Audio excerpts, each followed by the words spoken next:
Contact médiumnique avec Mireille qui est née le 1er août 47 et décédée le 6 juillet 2019. Mireille est décédée d'un myélome. Bonjour Mireille, est-ce que vous êtes présente avec moi? Pouvez-vous répondre à mes questions? Qu'est-ce qu'un myélome?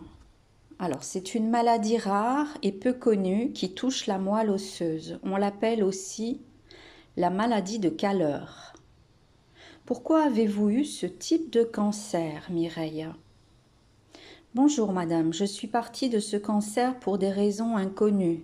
Je devais partir d'une façon ou d'une autre. J'ai choisi de partir ainsi.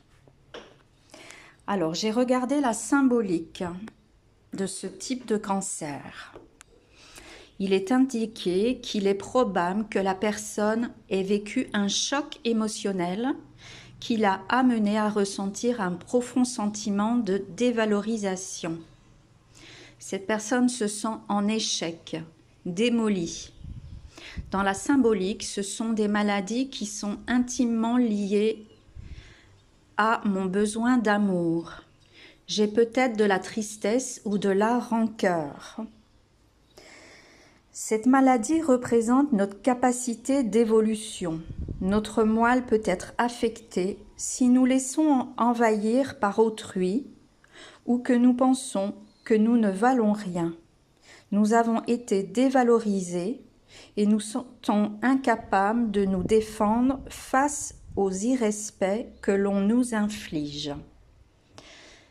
Voilà, donc à voir si dans son enfance, elle a ressenti ce type de dévalorisation, ou alors dans sa vie courante, peut-être avec sa fille, ou peut-être dans le couple, ou peut-être au travail. Il faudrait faire une recherche et essayer de comprendre pourquoi elle s'est peut-être ainsi sentie dévalorisée, peut-être avec un manque d'amour. Bon, alors ça peut être dans son enfance, hein, avec sa famille, ses parents, ses frères et sœurs. Hein. Donc voilà, à comprendre et à chercher. Ensuite, votre mari m'a demandé de vous contacter concernant votre fille Karine. Pourquoi n'est-elle jamais venue à votre enterrement, Mireille? Elle me répond, elle est très fière, elle avait de la rancœur envers sa famille, une tête de mule.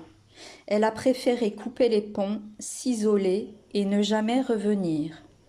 Je ne lui en veux pas de l'autre côté, mais cela cause du chagrin à mon mari. Pourquoi votre fille a définitivement coupé les ponts avec son père? Elle me répond, elle est très déçue par rapport à un comportement ancien qu'il a eu et elle lui en veut. Donc je n'ai pas de précision.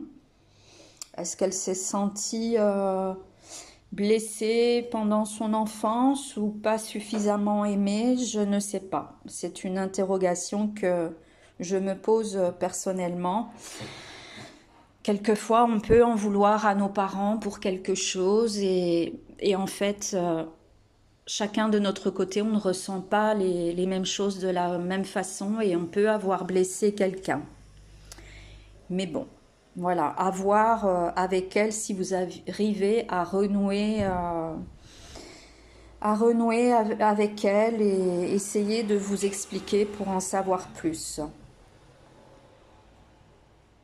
Alors, il ne l'a jamais revue ainsi que ses petits-enfants. Pourquoi? Avez-vous une explication? Pouvez-vous l'aider?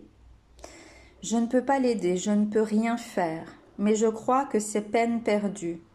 Elle ne se manifestera jamais. J'ai demandé, il est en train de perdre d'un cancer généralisé sa deuxième compagne Annie. Pourquoi cette épreuve? Il n'a pas de chance. Annie est une belle personne. Je la retrouverai de l'autre côté. Je l'attends. Je l'aime beaucoup. Merci d'avoir pris soin de mon mari. Alors, que doit-il comprendre par rapport à cette épreuve? Parce qu'il vous a perdu d'un cancer et il perd à nouveau Annie de cette terrible maladie.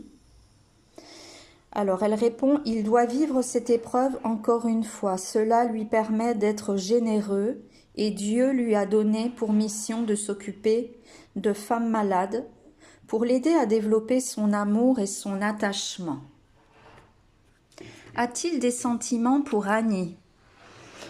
Oui, bien sûr, mais il ne s'en rend pas compte. Il pense trop à moi et n'arrive pas à vivre cet amour. Pourtant, il est attaché sans le savoir. Il va ressentir un grand vide à son départ. Doit-il faire des recherches, des efforts pour revoir sa fille Karine et ses petits-enfants? Il peut essayer de se rapprocher de sa fille et ses petits-enfants, mais je ne sais pas si cela sera fructueux. Comment doit-il s'y prendre? Demander pardon et se pardonner. Prier très fort pour les revoir. Alors je voulais savoir si Karine, sa fille, souffre d'une maladie. Peut-être qu'elle est dépressive ou qu'il y a autre chose. Peut-être a-t-elle subi un traumatisme qui lui demande, comment dire, qui l'a tellement blessée qu'elle n'ose pas revenir vers sa famille. Est-ce qu'elle a un problème de couple ou quelque chose qui l'empêche de revenir auprès de sa famille? Parce qu'elle aurait peut-être, elle se sentirait peut-être gênée de demander de l'aide, de revenir auprès de son père. Je ne sais pas, c'est à creuser également, je n'ai pas la réponse de Mireille. Alors, concernant ses biens, qui va hériter à son décès?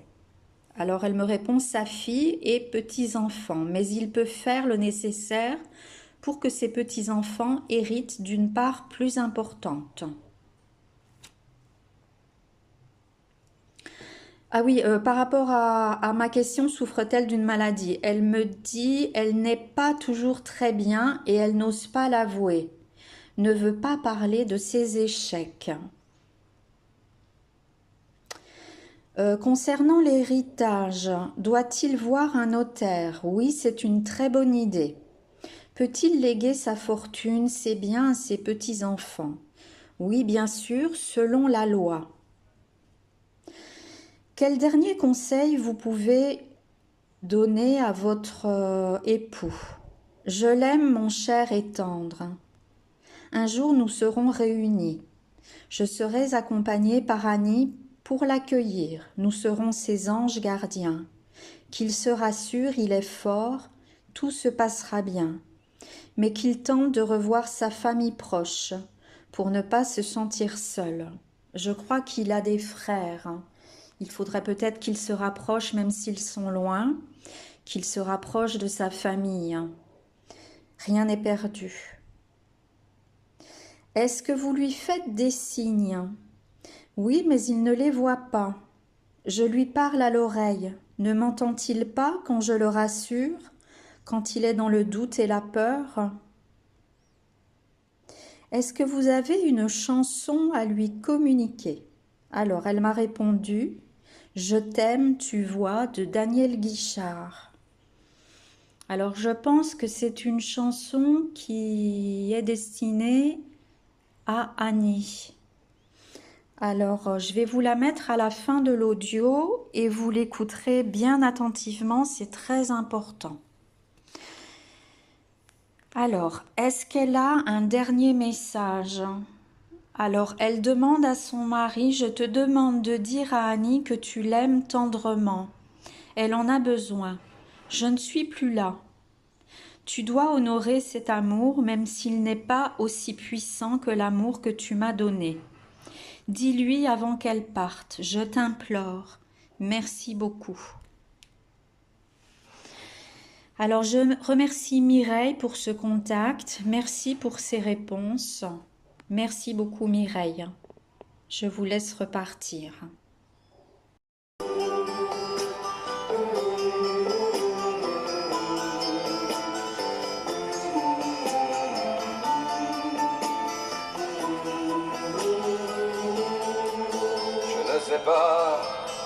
construire des fleuves. Je ne sais pas parler d'amour, c'est que peut-être j'ai dans le cœur plus de tendresse que de discours. Souvent, tu sais, j'ai très envie de te serrer entre mes bras. Pourtant j'hésite et je me dis que tu vas te moquer de moi. Je t'aime, tu vois, mais je ne le dis pas. Je n'aime que toi, mais tu ne le sais pas. Je t'aime, tu vois, plus fort de jour en jour. Je n'aime que toi, comme on aime l'amour. Je ne sais pas te consoler quand je vois que ça ne va pas. Et je m'en veux de m'énerver, d'être à ce point si maladroit. Le soir venu, quand tu t'endors, quand je te sais trop fatigué, bien que je rêve de ton corps, je n'ose pas ne